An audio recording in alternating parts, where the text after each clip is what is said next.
aside, not for nothing, but I had to laugh when I heard Michelle Obama complaining about the difficulties of being a black at Princeton University. I had to laugh, yeah. Here I am taking the subway from Midtown to downtown, a lot of days during the week because I really wanted to graduate. During rush hour, squeezing on the subway card, hoping the guy next to me wasn't Mr. Feelgood trying to rub against me. Sometimes no air conditioning, announcements saying this train is out of service, get off. Okay, 18-hour work day, really, going to school and working during the day. And weekends, homework, group projects with college associates much younger than I am who are more concerned about where the next party is. And here we have the First Lady complaining about attending an Ivy League school. Please.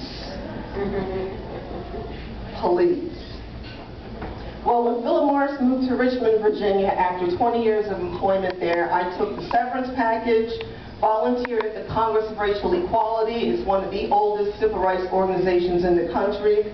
And with CORE, I managed and directed their internet radio program. I was co-producer and co-host. Had zero experience in public policy, zero. Because I was too busy working and too busy going to school, too busy trying to stay out of trouble. You believe that one? Well, besides politics had nothing to do with me, what do the decisions being made in Washington have to do with me, right? Well, what I learned working or volunteering at CORE is this, that the majority of the things I was told growing up as a kid was just not true. Al Sharpton, Jesse Jackson, their messages of victimization, bias, and prejudice did not apply to my core experiences in my life.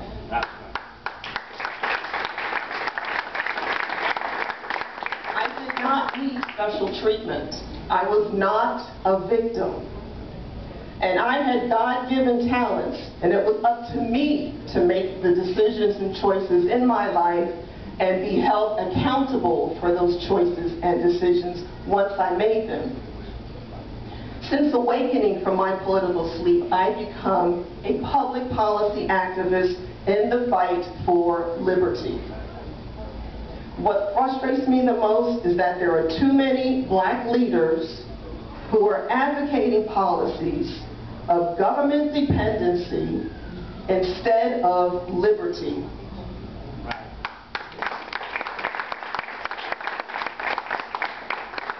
It's in these politicians' best interest to keep their constituents on the government plantation. It's a vicious circle of dependency, where the more the government becomes the answer to social problems, the more power and control these elected representatives have over their constituents. These politicians are the equivalent of yesterday's slave masters. Their power is derived from handing out money and benefits to individuals when they become increasingly dependent on the government instead of themselves for their basic everyday survival. I have family members who were dependent on the government. Believe me, it's not pretty, not pretty. I can discuss a number of black elected officials, Maxine Waters, John Conyers, Al C. Hastings. But today, I'd like to focus on Charlie, I can't pay my taxes, Rangel. The former chairman of the House Ways and Means Committee.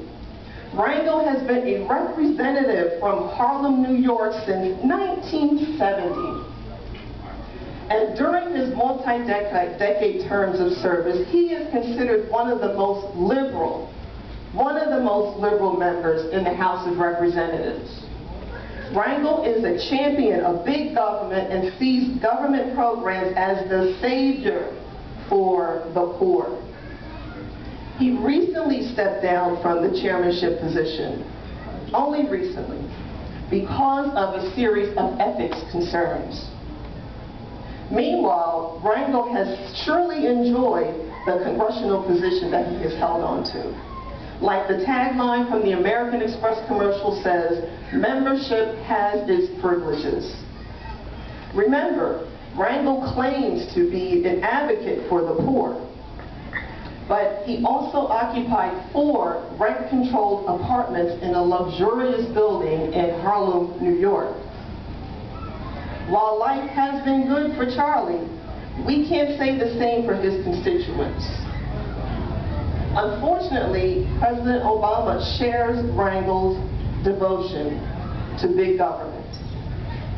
As we've seen with health care, Obama's loyalty resides with his left-wing ideology and not with liberty.